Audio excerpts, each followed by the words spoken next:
I'm very famous for saying never sell your Bitcoin, and that's why the internet went crazy when we said we might sell it. Trolls on the internet continually complain that this is a Ponzi scheme because we sell equity in order to fund a preferred dividend. Whenever we say we will never do something, we always regret it, whatever it is. We bought more Bitcoin than anybody that I know of. Has your thesis on Bitcoin changed a bit? We have bought $200 million of Bitcoin an hour, $300 million an hour, and stopped. Price goes up. So for anyone that thinks that they have enough power. A lot of investors believe this never sell your Bitcoin religiously, right? And do you think they should still follow that suggestion?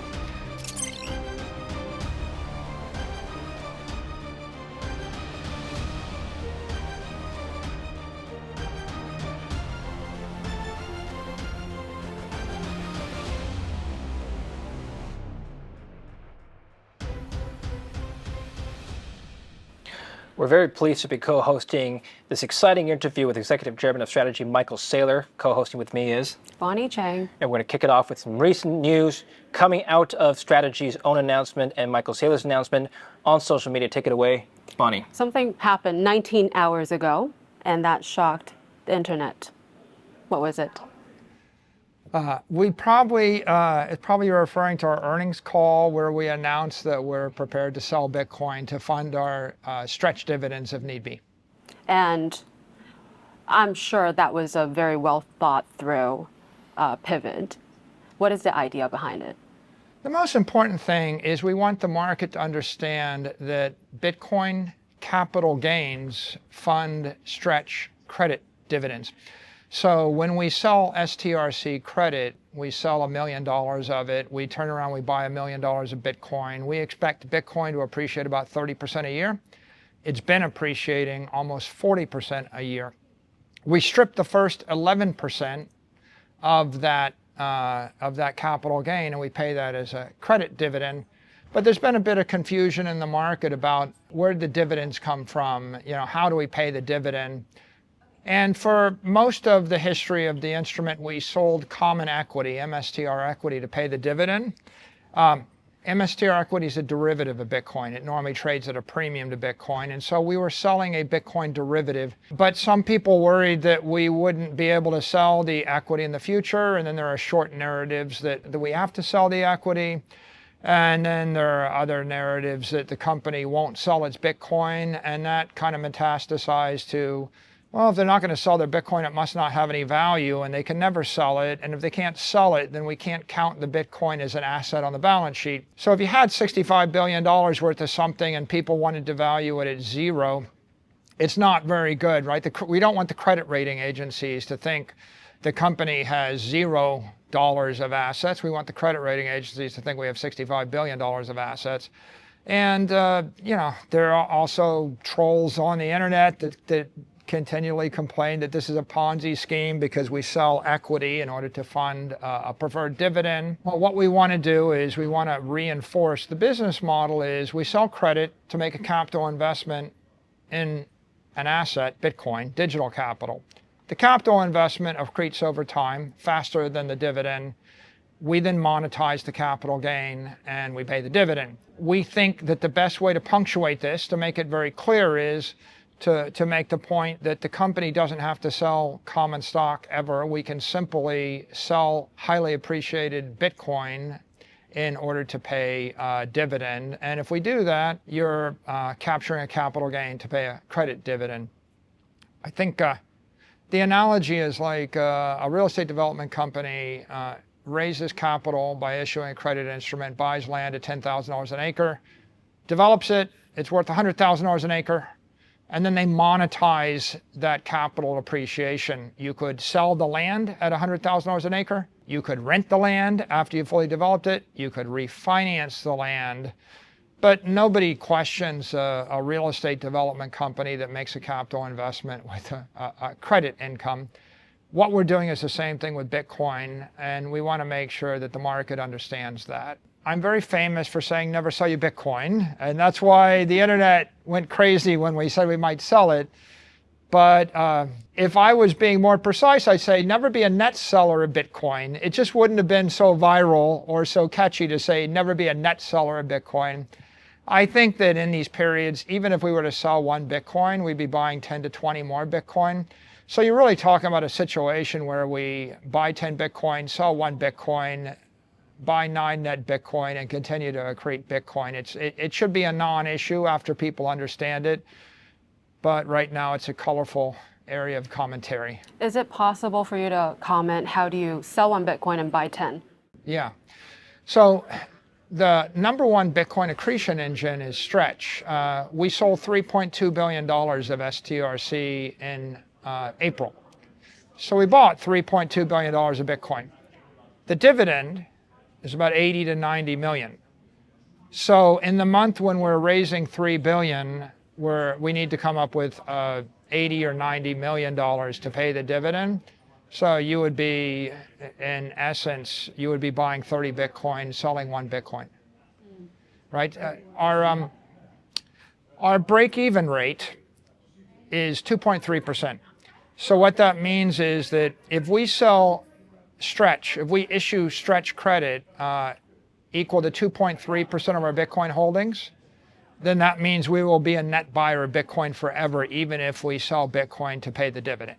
Another point is that if Bitcoin appreciates 2.3% a year, we can pay the dividends forever, right? And continue to grow value, right? And we can do it without selling any common equity.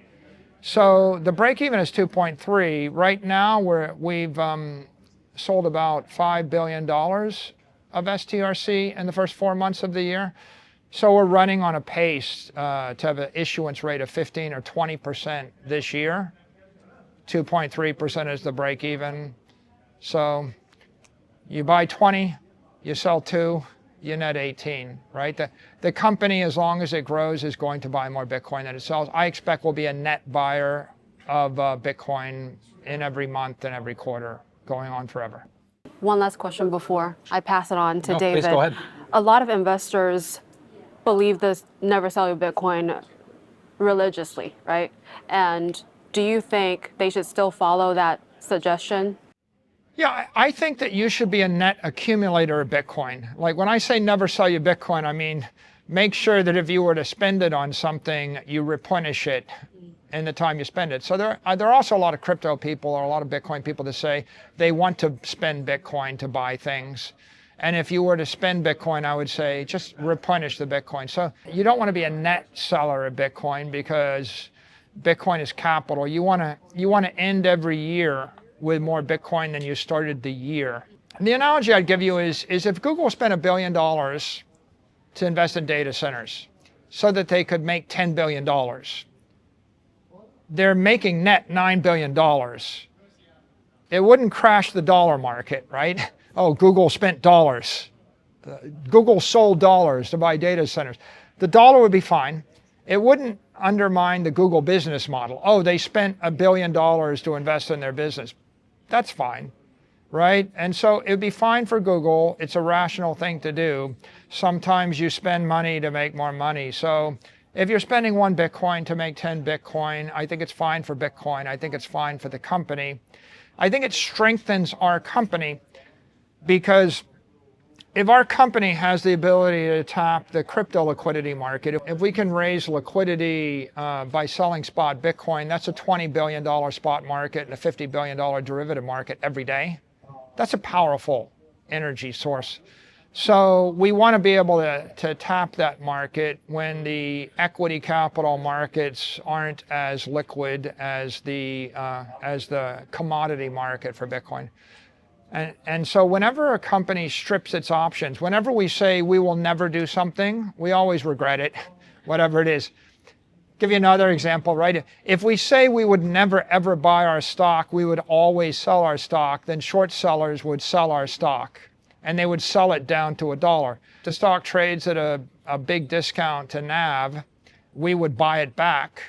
Then the short sellers have something to lose, then we would make a lot of money by them being irrational. And so what we did say in our earnings call yesterday is we're prepared to trade Stretch for the common stock. We'll trade STRC for MSTR. We'll trade BTC for MSTR. We will fund our obligations with BTC or MSTR. We'll do whatever's in the best interest of the company. But, you know, over time, we expect to be a net Bitcoin accumulator. That doesn't change. the way that we trade our assets day to day, whether we sell credit or sell equity or sell capital assets, that will be a function of the market and mispricings. And if, the other thing we said yesterday is we're ready to buy our bonds back. So our corporate bonds trade cheap. They're undervalued, and so it makes sense for us to buy them. It doesn't make sense to sell them. So we don't sell assets that are undervalued.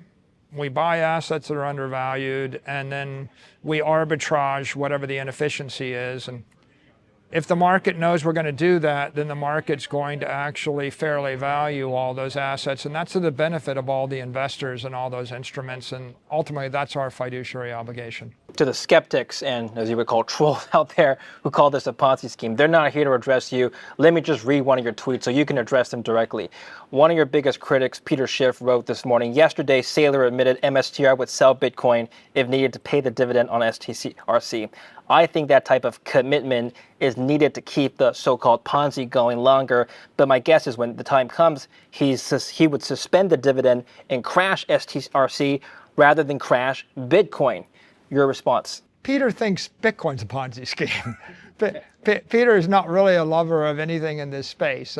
Bitcoin is digital capital, and we've created a digital treasury company by selling equity and credit instruments to buy capital. I think that Bitcoin is going to continue because it represents economic wealth in tokenized form with full property rights for the world.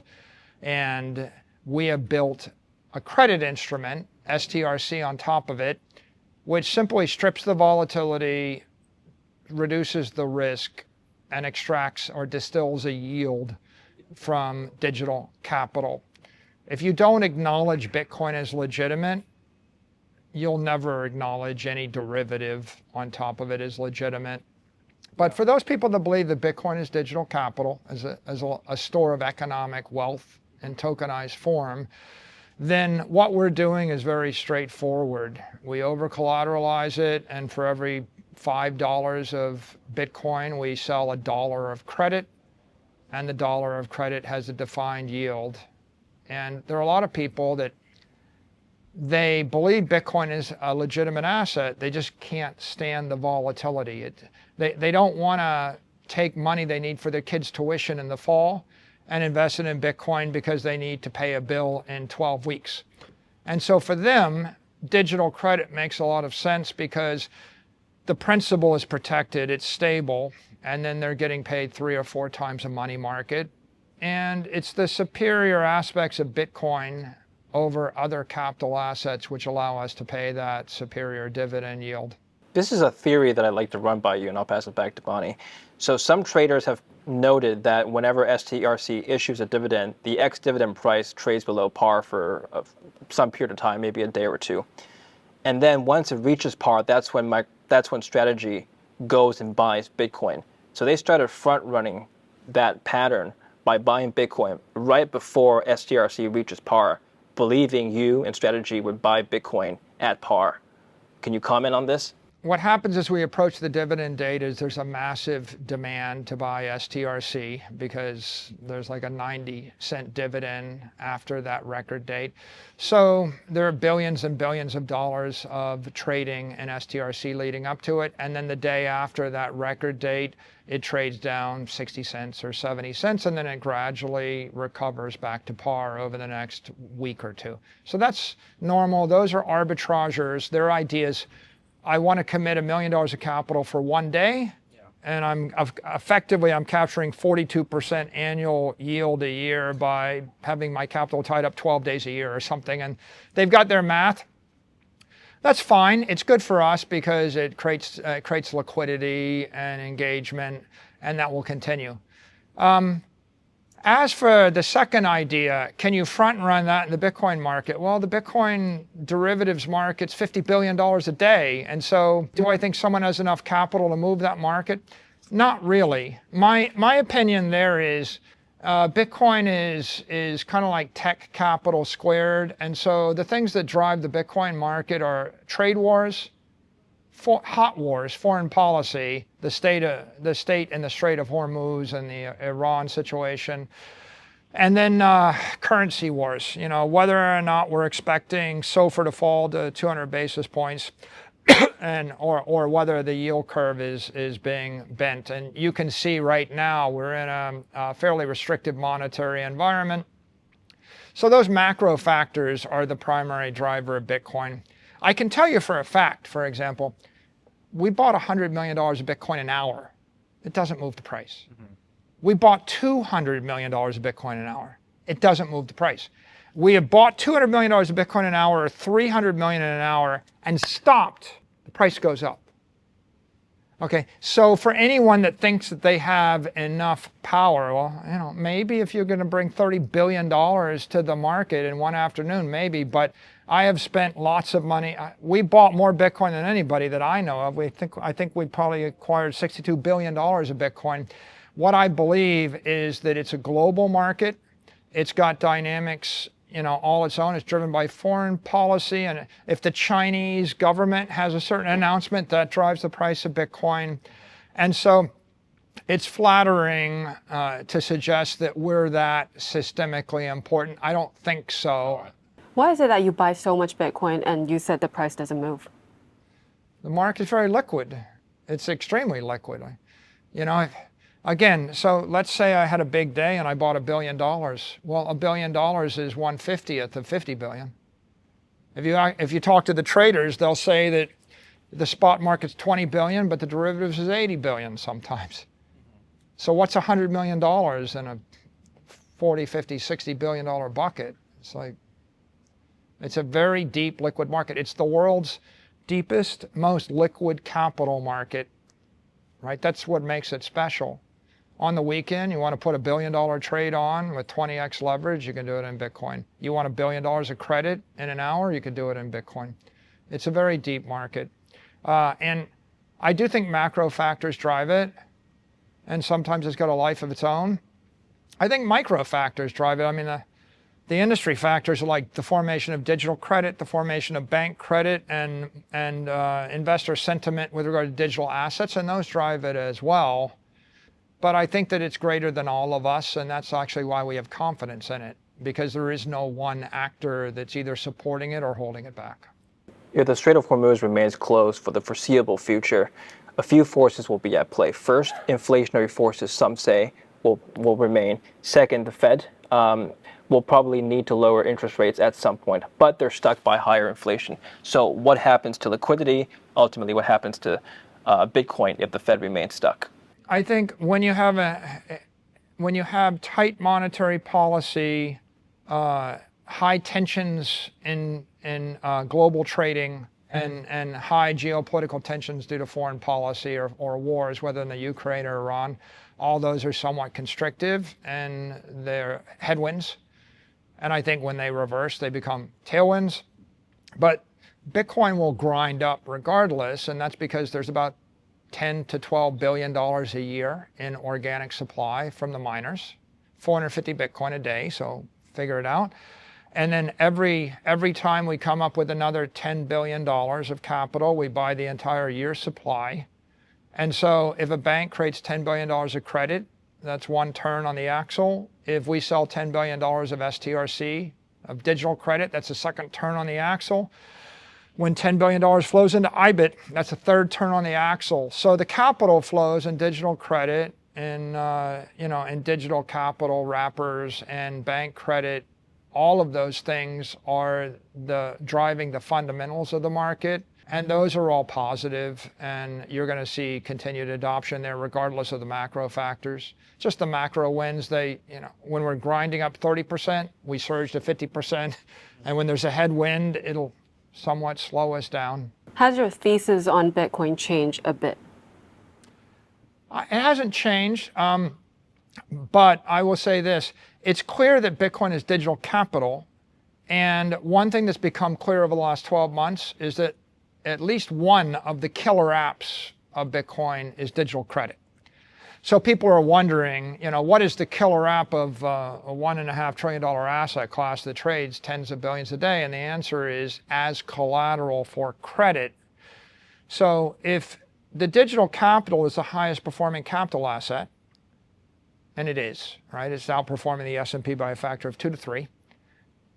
Then it stands to reason that we can create the highest performing credit asset on top of that capital asset.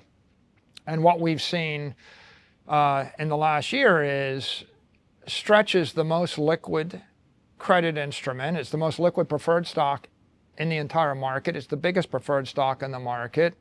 It has the highest Sharpe ratio. So we've managed to create an instrument with a vol of 3 with performance of 11.5% dividend yield, a Sharpe ratio of 2.5 to 3.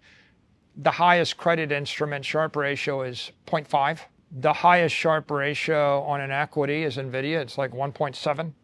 The highest Sharpe ratio you would get with any other asset is like 0.9 on the S&P or 0.85 on Bitcoin. None of them beat 1. And then the best hedge funds you find can't do a Sharpe ratio of more than 2.2. So digital credit is actually got a better risk-adjusted return than every other financial strategy and every publicly trading instrument in the public capital markets. 12 months ago, I couldn't tell you that, but it makes sense that if Bitcoin is the highest performing capital, then convertible bonds backed by Bitcoin become the best performing convertible bonds, and credit instruments like Stretch become the best performing preferred stocks. By the way, do you know what percentage of the preferred stock market we are this year? I would assume over 70.